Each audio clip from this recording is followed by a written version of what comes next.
Indonesian authorities have named 2 former army generals and an ex-police chief as the key suspects behind the recent deadly riots in Jakarta.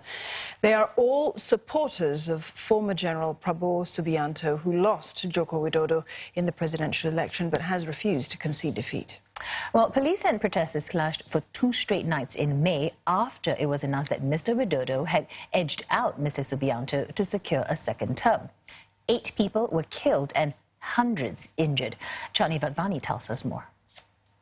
Police shone the spotlight on 2 of the former army generals, detailing to journalists the links that they found and how the generals tied in with the post-election riots. First, retired Major General Sunarko, a former military commander of Indonesia's elite special forces who has been detained for the illegal smuggling of firearms.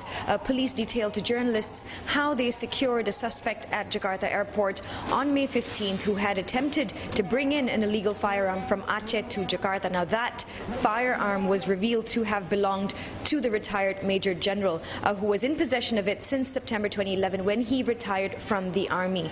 Police also showed a video of the firearm being tested, showing journalists that it was an active weapon. That's not all. Police also played several videos of confessions from 6 suspects previously arrested in a plot to assassinate high-ranking officials.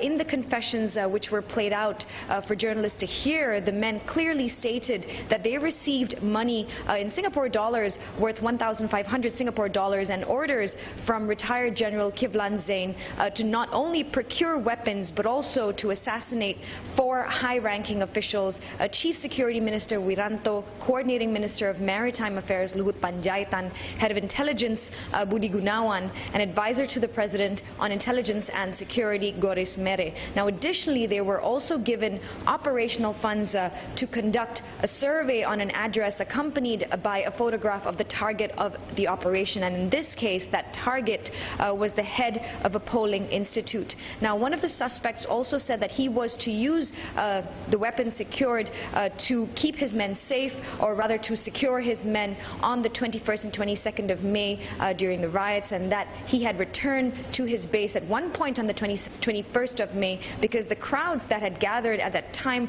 were not large enough yet. Now 2 questions that journalists repeatedly asked authorities here were what the men's motives were and whether they acted of their own accord, but police declined to reveal a so-called mastermind as yet and said that they were still investigating this case.